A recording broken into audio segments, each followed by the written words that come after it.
Bonjour à tous, on se retrouve aujourd'hui pour une inspiration créative en même temps technique aquarelle. Dans cette réalisation, j'ai voulu allier les deux.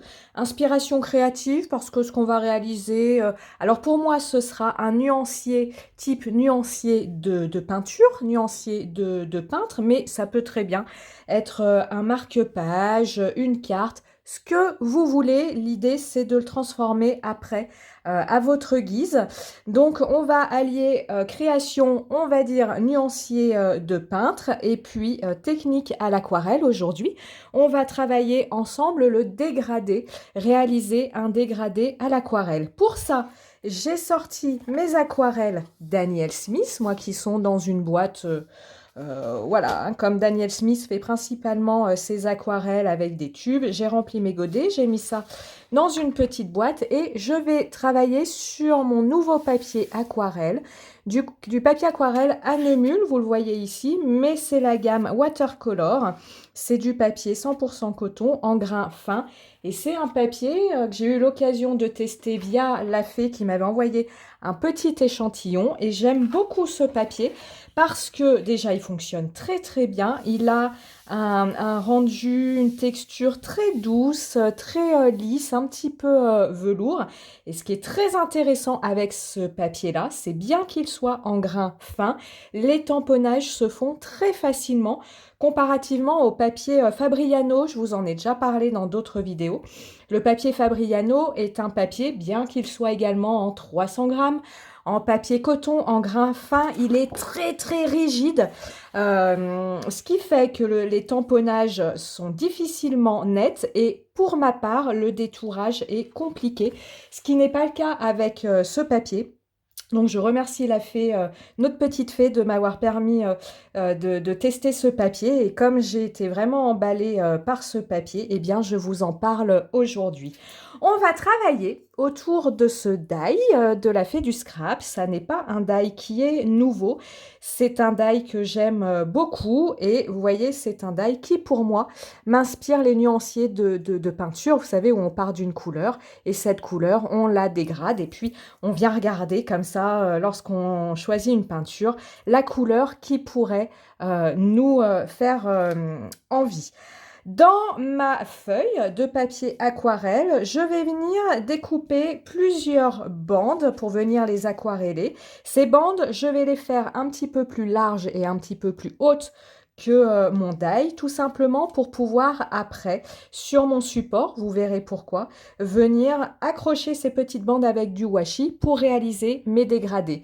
Je découpe mes petites bandes hors caméra et on se retrouve tout de suite.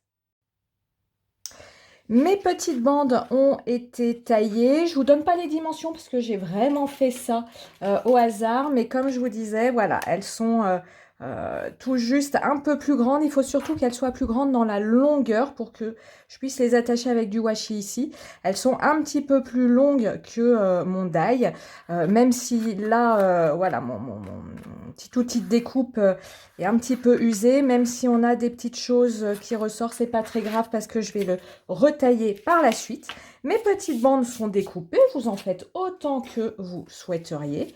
Et ces petites bandes, je vais venir les scotcher sur un support carton. Moi, c'est un support c'était un carton gris de Pantone hein, usé. Et vous allez venir, pardon, coller avec du washi tape le haut hop, de votre petite bande de papier et le bas de votre petite bande de papier assis. Cette petite bande sera bien fixée sur votre carton. Le but étant, lorsque l'on va réaliser notre dégradé de couleur, notre lavis de couleur en dégradé, le but est de pouvoir tenir votre carton un tout petit peu penché, pas droit comme ça, mais un tout petit peu penché pour que l'aquarelle s'écoule de haut en bas et évite de s'agglomérer, s'agglutiner à certains endroits et de vous faire des auréoles. Je viens humidifier mon aquarelle. Et là, je vais vraiment choisir des couleurs au hasard. Les couleurs, alors, vous ne le faites pas au hasard, hein, utilisez les couleurs que vous souhaitez utiliser, mais peu importe pour la suite du travail me concernant. Je prends ici un pinceau à la vie un petit peu épais, c'est le Raphaël, le Soft Aqua taille 0. Et je vais commencer par allez, un petit vert. On va prendre celui-ci. Je n'ai pas mon nuancier à côté de moi, je n'ai aucune idée du nom de cette couleur, mais ça, je vous le dirai dans l'article du blog correspondant à cette réalisation.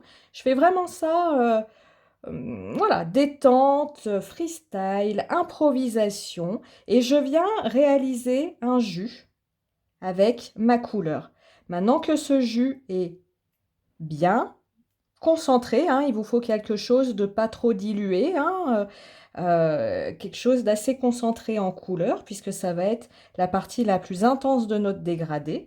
Une fois que celui-ci est fait, vous allez prendre votre carton, légèrement l'incliner et faire le haut, hop, de votre carton.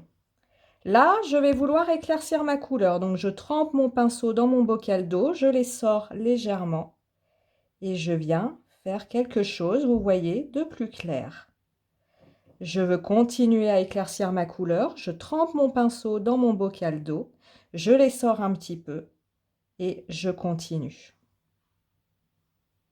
Alors cet exercice est d'autant plus facile que vous utilisez du papier en coton, en cellulose, vous risquez d'avoir beaucoup de traces. C'est déjà quelque chose, un exercice qui est compliqué. Hop. Et je finis ma dernière couleur. Voilà. Donc vous voyez, hein, c'est un exercice qui est compliqué.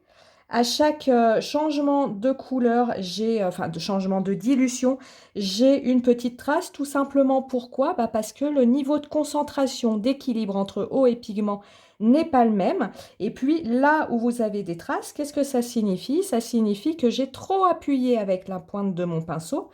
Donc c'est venu éclaircir mon papier à l'inverse des zones plus sombres. Ce n'est pas un souci puisque à terme, nous allons avoir le die qui va se positionner comme ceci et les traces ne se verront plus. Je laisse celui-ci sécher et je vais en réaliser un autre avec vous.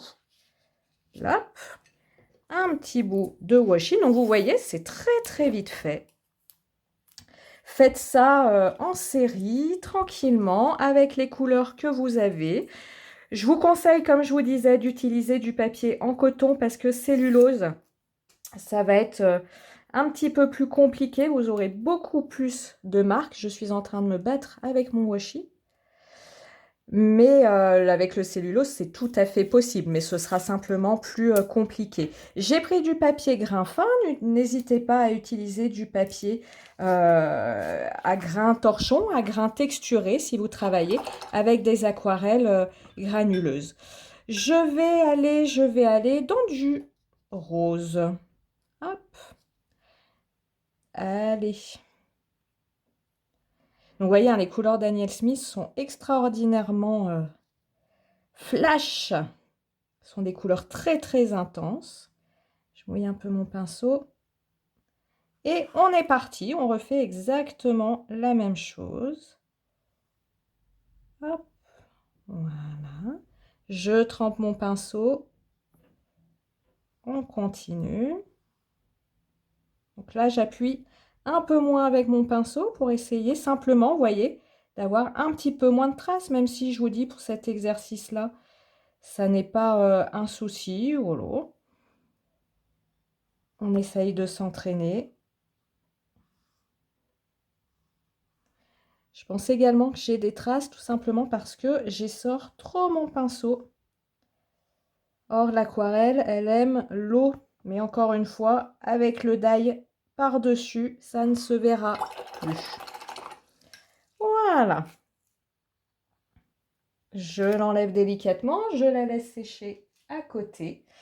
Et je vais faire une troisième couleur avec vous. Les autres, je les ferai hors écran pour pas non plus trop vous saturer avec cette partie-là. Allez, opération washi. Et pourtant, aujourd'hui, j'ai des ongles longs. Donc, ça devrait être plus simple. Alors, me demandez pas où j'ai trouvé mes washi. C'est dans différents magasins de loisirs créatifs. Il y en a que j'ai depuis 5-6 ans. Mon pinceau, il est là. Et on va utiliser le vert cascade. Allez, je le mets ici dans ma palette. Hop. Donc, vous voyez, hein, l'intérêt des palettes céramiques, c'est que vraiment votre couleur s'étale. Donc, vous pouvez bien travailler avec votre pinceau. Ce qui n'est pas le cas des palettes en métal, hein, celles qui contiennent vos godets. Voilà, je charge bien mon pinceau et j'y vais.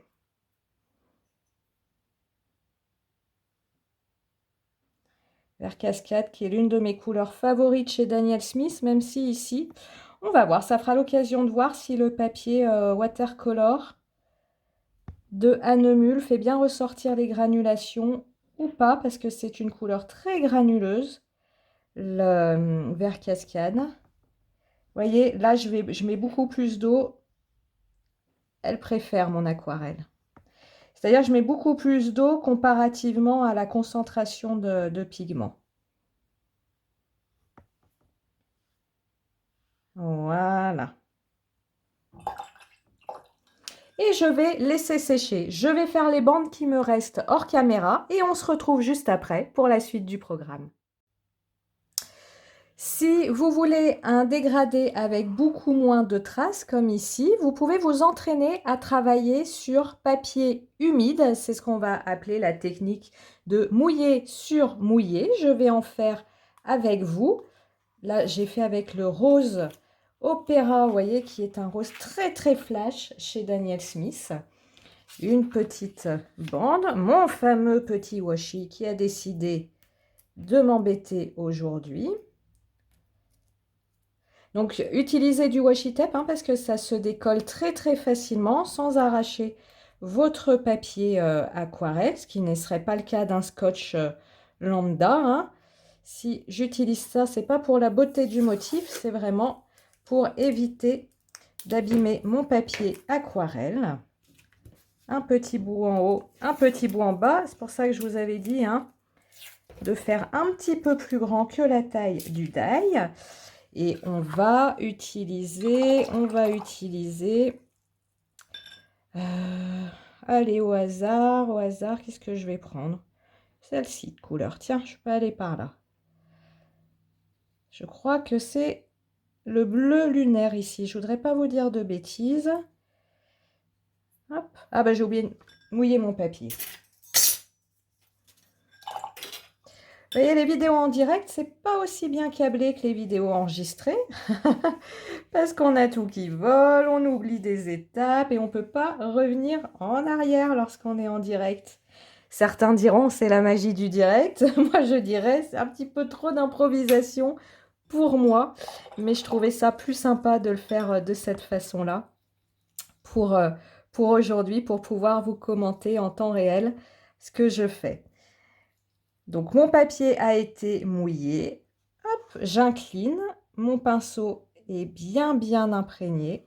J'incline, mais pas trop, sinon mon aquarelle va complètement couler.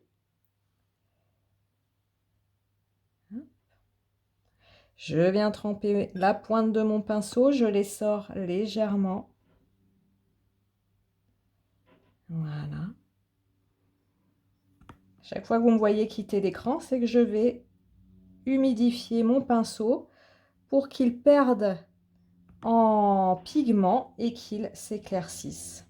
Vous voyez ici les effets de granulation de cette couleur. Donc il n'y a pas à chipoter pour avoir un bel effet de granulation. Il faut vraiment que votre peinture soit très diluée et vous voyez que votre papier soit mouillé. Ça fonctionne beaucoup mieux qu'avec la technique de sec sur mouillé. De mouillé sur sec. Le petit dernier.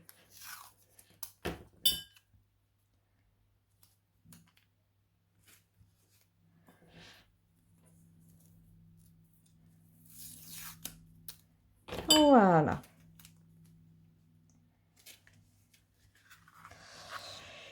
Dans mes couleurs granuleuses que je pourrais vous montrer, je vais avoir le Lunar Black. Est-ce que c'est celui-ci? J'imagine que je l'ai mis en bout de ligne. Je travaille normalement toujours avec mon nuancier. Mais là, encore une fois, magie du direct, je ne sais pas où il est. Je vais bien le retrouver. Voilà, je mets bien mon papier. J'attends pas forcément qu'il ait séché un petit peu pour ici. Ça n'est pas la peine. Hop. Et on est parti. Vous voyez, hein, comme l'aquarelle est attirée par l'eau. Donc c'est aussi pour ça, ici, ne le tenez pas trop à la verticale. Sinon, vous allez avoir la peinture qui va complètement couler. Et votre dégradé sera plus difficile à réaliser. Donc après, c'est à vous de voir. À vous de voir selon l'effet que vous souhaitez réaliser. Si vous préférez travailler sur un papier sec, comme on l'a fait au début. Donc on peut comparer, hein, sur un papier sec, on a plus de traces, mais les couleurs sont beaucoup plus intenses, normal, il y a moins d'eau. Ou si vous préférez travailler sur papier humide, sur papier mouillé, vous voyez, le dégradé est beaucoup plus harmonieux et beaucoup plus sans traces, et surtout sans traces. La contrepartie de ça, c'est que la couleur est beaucoup moins intense que ce que j'aurais obtenu sur papier sec. Je laisse tout ça sécher. Je vais faire quelques petites découpes avec le die de notre fée et je vous retrouve juste après.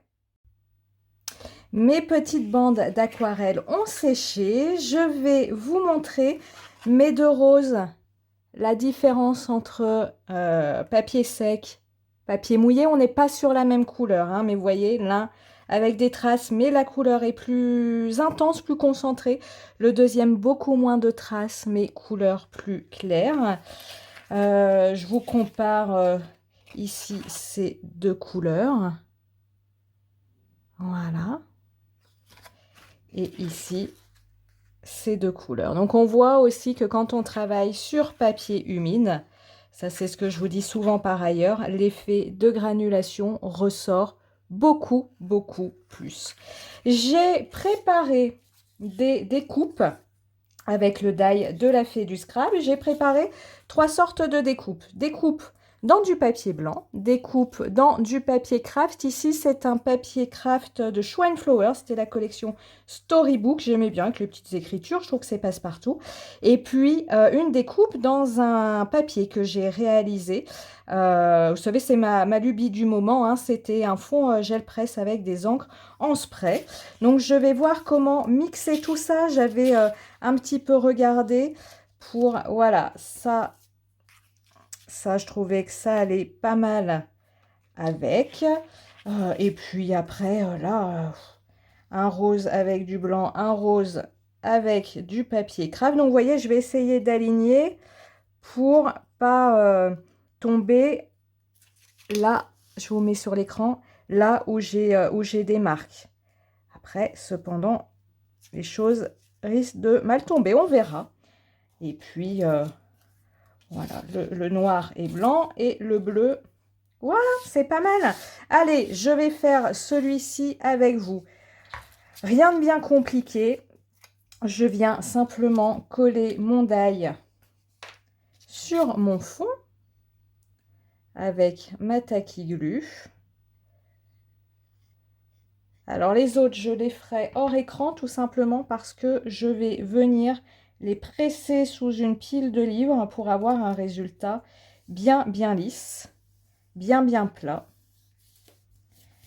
Donc j'ai des gros bouquins, des grosses encyclopédies, ils vont tous finir dessous.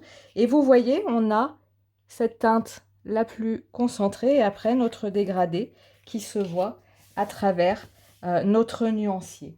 Je vais prendre un ciseau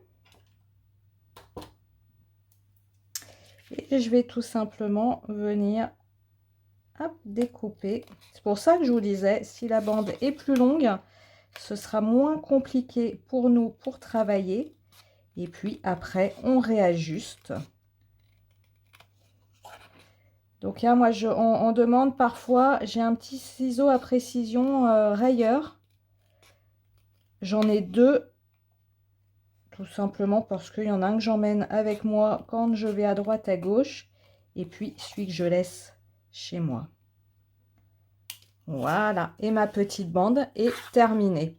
Allez, je fais les autres hors caméra, et puis je viens vous montrer ce que ça donne tout de suite après. Mes petits nuanciers sont terminés, donc je vous les montre. Donc nous avons ici les deux roses. Alors je vais dire au choix, il y a même énormément de possibilités, mais vous pouvez noter le nom de votre couleur sur le petit espace que vous avez ici en dessous de votre die ou au dos hein, de votre nuancier.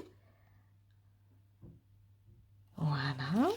Et puis le bleu lunaire et le noir lunaire ici. Et puis pour égayer un petit peu ces petites réalisations, j'essaye de bien vous les mettre dans l'écran. On peut aller piocher dans des die cuts. Alors moi je vais aller piocher dans des die cuts de Holland Create. Pourquoi? Parce que c'est ceux qui étaient sur mon bureau, tout simplement. On peut aller piocher dans des petits die cuts pour venir un petit peu embellir tout ça. Je vais prendre ce petit oiseau là qui me paraît pas mal. Regardez voir, comme ça ira bien ici. Allez, adjugé, vendu. Alors les die cuts de haul ne sont pas, comme beaucoup de die, hein, de die cut, ils ne sont pas autocollants. Allez, lui, je vais le mettre là. J'ai eu la bonne idée de mettre de la colle sur tout le die. Je vais enlever l'excédent. Voilà. Par exemple, ça. Alors, je vais un petit bonhomme de neige. Où est-ce qu'il pourrait être sympa, ce petit bonhomme de neige? Ben, pourquoi pas ici, ce petit bonhomme de neige? Regardez donc.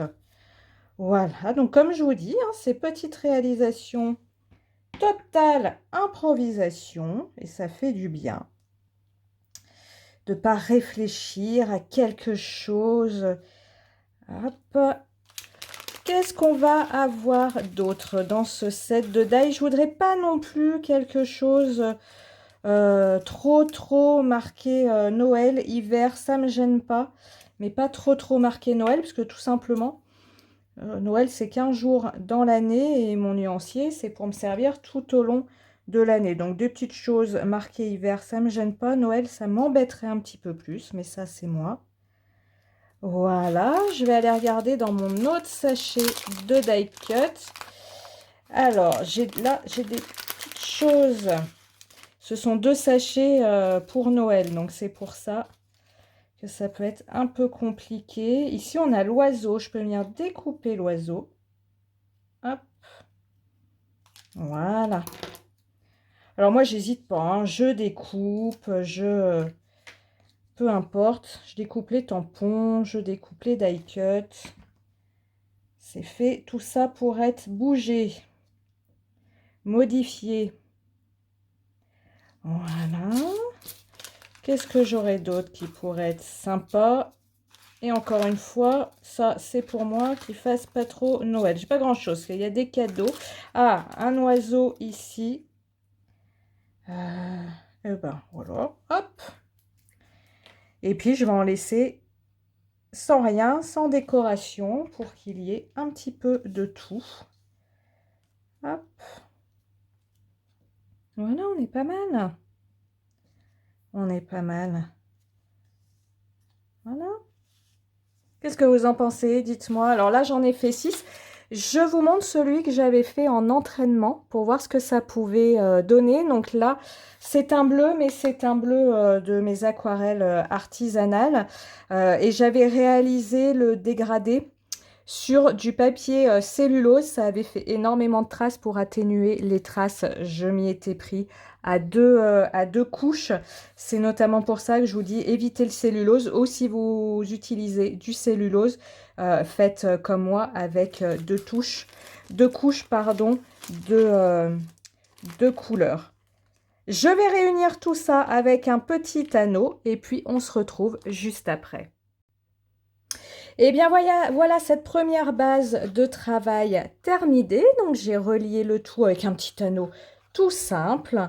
Et ça permet comme ça, vous voyez, d'avoir le nuancier, une autre façon de réaliser des nuanciers avec mes aquarelles, avec des supports blancs, des supports gel presse, des supports papier craft, certains un petit peu décorés, certains décorés par le papier utilisé, d'autres laissés blancs de cette façon-là. Voilà à quoi ça ressemble. Ce que je vous propose, c'est que d'ici la prochaine vidéo, je vais en réaliser quelques-uns de plus pour avoir quelque chose de plus conséquent. Et puis surtout, ce que je vous montrerai en vidéo, c'est de réaliser une petite page de garde, tout simplement, de ce nuancier, pourquoi pas avec un petit personnage créatif, avec des pinceaux. Je vais voir ce qui me viendra en tête à ce moment-là. Moi, je vous souhaite une très bonne journée. Je vous souhaite, comme moi, de vous éclater à faire des nuanciers dans tous les sens, à découvrir vos couleurs, à découvrir vos techniques, comme je vous disais, la différence entre un lavis sur papier sec, un lavis sur papier humide. Amusez-vous, ce type d'exercice, c'est toujours très sympathique, justement pour découvrir plein de choses. À très bientôt. Ciao, ciao.